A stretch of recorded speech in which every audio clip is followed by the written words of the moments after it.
Good morning everyone. Welcome to English class. Dear students, today we will start chapter 10. That's name is The Adventures of Tom Sawyer.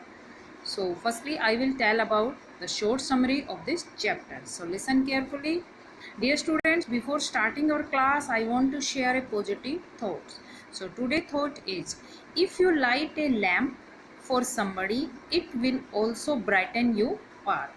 It's mean यदि आप किसी के लिए एक दीपक जलाते हो तो वह दीपक आपके रास्ते को चमका देगा। ओके, वह दीपक आपके रास्ते को चमका देगा। So dear students, let's start. So dear students, Tom Sawyer is a young boy living with his aunt Polly. He seems to most enjoy getting into trouble. After missing school one day and getting into a fight, Tom is punished with the task of whitewashing a fence. However, he turns his punishment into a bit of entertainment and tricks other boys to finish the work for him. He convinces the boys that the court is a great honor, so he receives small precious object in payment. Okay. So, beta Tom was Aunt Polly's one dead sister's boy. Okay, one morning, however, the Tom was miserable. He generally began that day with wishing he had no ensuing holiday. Okay, so Tom lay thinking. Presently, it occurred to him that he wished he was sick. Then he could stay home from school. So he remembered hearing the doctor tells about it, certain things that laid up a patient for 2 or 3 weeks and threatened to make him lose a finger. So the boy eagerly drew his short toy from under the seat and held it up for inspection. Okay, so Sid slept on the unconscious Tom, groaned louder and finished that he began to feel pain in the toy. So Tom was aggravated. Aggravated means bigrava. Okay, aggravated. Sid said, "Tom, say Tom." But Tom, what is the matter, Tom? But he shook him and looked in his face anxiously. Okay, I must call aunt. Don't call anybody. Who is saying? Tom. Okay, don't call anybody. So Sid flew downstairs and said, "Oh, Aunt Polly, come, Tom is dying." So he fled upstairs, nevertheless, and his face grew bright too, and her lip trembled.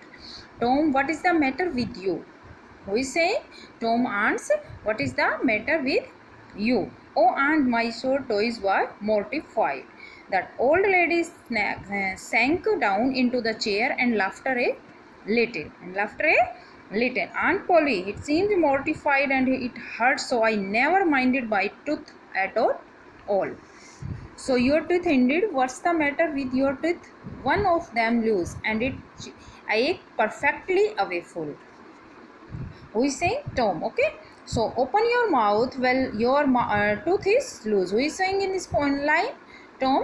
Aunt. Well, your tooth is loose, but you are not going to die about that. Mary, get me a silk thread and a chunk of fire out of the kitchen.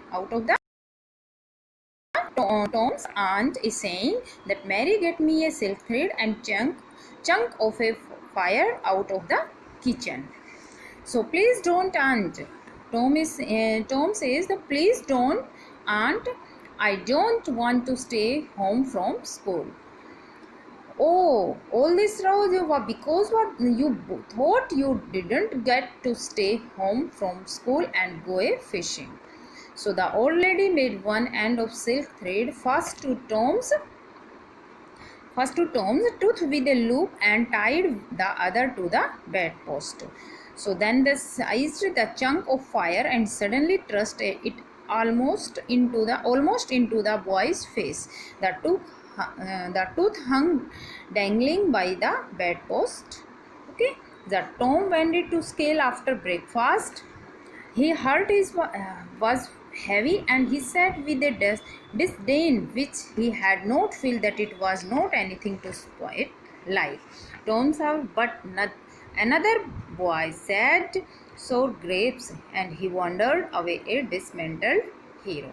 Okay, so I hope you understood. So dear students, now I explain it. इसमें क्या बेटा कि Tom होता है, Tom सावर होता है, एक बच्चा होता है, वो उसकी है ना मदर है ना एक्सपायर हो जाती है, और उसकी जो आंट है वो उसको रखती है, मतलब वो किसके पास रहता है, अपनी आंट जिसका नाम था पोली। ओके, आंट पोली के पास वो रहता है। परंतु जो टॉम है वो बहुत ही शरारती है, बहुत ही नोटी था, और वो क्या करता है, हर टाइम शरारत करता रहता है। सो इससे उसकी आंट है वो बहुत ही परेशान होती है कि हमेशा ही शरारत करता रहता है। कभी उसकी आंट कहीं पर उसको सर्च करती ढूंढती, कहीं कभी कहीं पर उसको ढूंढती। टॉम क्या था, वो उसको स्कूल जाना अच्छा नहीं लगता था, वो चाहता था कि डेली वहाँ पर मेरी मतलब डेली मेरी हॉलीडे रहे। तो जब वो छुट्टी, जब हॉलीडे रहती थी ना सैटरडे संडे की, तो वो बहुत खुश होता था। तो एक दिन उसकी आंट ने क्या किया बेटा, उसको एक टास्क दिया कि आप जो फेंस है ना, जो चारों तरफ जो दीवार बनी है, उसको आपको वाइट वॉश करना है, क्योंकि वो परेशान करता है ना, वो छुप जाता है।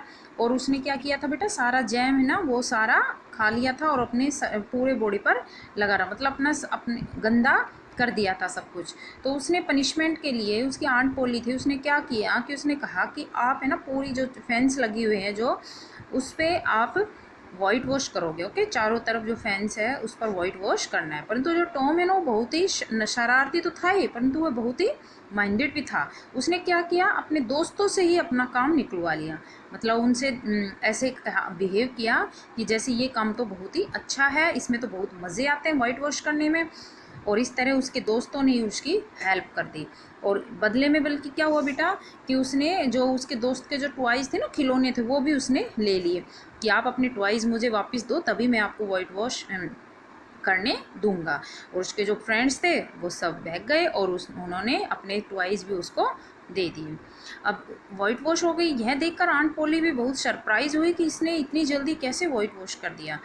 तो अब वो क्या करता है, अब उसको फिर लगता है कि अब मुझे फिर स्कूल जाना पड़ेगा। तो वो क्या करता है कि बहाना लगाता है कि मेरे ना पैर की जो टॉय है ना उसमें दर्द है, मतलब। तो वो अपना, उसका एक दोस्त है, मतलब कजन ही है, तो सिड, जिसका नाम क्या था, सिड। तो उसके पास जाता है और वो बहुत तेज़ कहराने लगता है, मतलब वैसे ना प्रिटेंड दिखावा करता है वो कि मेरे पैर में मतलब टॉय है उसमें दर्द हो रहा है। अब सिड है वो परेशान हो जाता है, वो कहता है कि आपको क्या हुआ बताइए। परंतु वो बहुत ही तेज़ दर्द मतलब कहराने लग जाता है दर्द के मारे, क्योंकि वो उसको भी शामिल कर लेता है उसमें, सिड को भी इस प्लान में। और वो क्या करता है, सिड है ना आंट के पास जाता है कि जल्दी आइए आंट, जल्दी आइए, अब मैं ना सिड, जो टॉम है वो दर्द के मारे कहरा रहा है और उसको बहुत ज़्यादा पेन हो रहा है, उसका तो जो उसमें दर्द हो रहा है। तो वो बहुत ही मतलब घबराई हुई, उसकी जो आंट पोली है वो घबराई हुई आती है, और उसका जो चेहरा है वो बिल्कुल वाइट हो जाता है, उसके जो होंठ है वो थरथराने लगते हैं डर के मारे। और वो आती, क्या हो गया, तो वो कहता है कि मेरे टोए में जो पैर के जो टोए है ना उसमें दर्द हो रहा है। तो वो हंसने लग जाती है और कहता, करो खड़े हो जाओ। अब टॉम को तो पता चल गया कि, आंट को तो पता चल गया कि मैं बहाने कर रहा हूँ। वो फिर से क्या करता है कि है ना, मेरे पैर में दर्द नहीं है, मेरे टूथ में दर्द है, फिर से एक एक्सक्यूज बहाना लगा रहा है वो। बट रियल में उसका है ना बेटा टूथ है ना वो हिल रहा था थोड़ा सा। तो वो कहता है कि है ना मेरे टूथ में है ना मेरा हिल रहा है थोड़ा सा, तो मेरी इसमें दर्द है। तो वो कहता है, उसकी आंट कहती है चलो मुंह खोल के दिखाइए। तो वो अपना माउथ है वो ओपन करता है। तो वो कहती हाँ थोड़ा सा हिल रहा है, परंतु ऐसा भी नहीं है कि तुम इससे मर जाओगे। तो वो कहती कि चलो अब मैंने देख तो लिया ही, चलो आपके टूथ को निकाल भी देती हूँ। तो वो कहता है नहीं नहीं आंट बहुत पेन होता है, ऐसा मत कीजिए। परंतु उसकी आंट कहती नहीं नहीं बेटा कुछ भी नहीं होगा, मैं आपका दांत है वो बाहर निकाल देती हूँ। तो वो क्या करती है कि एक सिल्क थ्रेड होता है, उससे वो उसका मतलब टिच से बांधती है, एक एक तरफ से, और एक तरफ से जो उसका बेड का जो है ना, बेड का जो पोस्ट है, बेड पोस्ट है, उससे बांध देती है, और वो टूथ मतलब निकाल देते हैं। वहाँ पर गैप हो गया ना जहाँ से टूथ उसका निकला है। तो वो कहता है, वो दर्द होता है उसको बहुत, जो वो निकालती है ना बेटा उसकी जो आंट, तो वो बहुत पेन होता है उसको। कहता है नहीं नहीं आंट ऐसा मत करो, बहुत पेन होगा, मैं आज के बाद कभी भी स्कूल की छुट्टी, मतलब स्कूल के जाने के लिए कोई भी एक्सक्यूज़ नहीं लगाऊंगा। तो उसके आंट को पता चलता, अच्छा तो तुम है ना ये सारे बहाने स्कूल ना जाने के लिए लगाते हो। वो कहता है नहीं अब मैं ऐसा नहीं करूँगा। तो वो फिर क्या करता है बेटा, ब्रेकफास्ट करता है दूसरे दिन और सुबह मॉर्निंग में स्कूल चला जाता है। और वहाँ पर उसका जो गैप रहता होता है ना, वो सभी देखते हैं स्कूल में ना कि जहाँ पे से दांत निकला, तो उसके जहाँ से दांत निकाला गया है तो वहाँ पर गैप हो गया ना बेटा, तो वो कुछ उसको कुछ ऐसा महसूस नहीं होता है, और वो बाद में फिर क्या होता है बेटा, सुधर भी जाता है। Okay, so dear students, I hope you understood this short summary, so you have to listen carefully. Okay, thank you so much.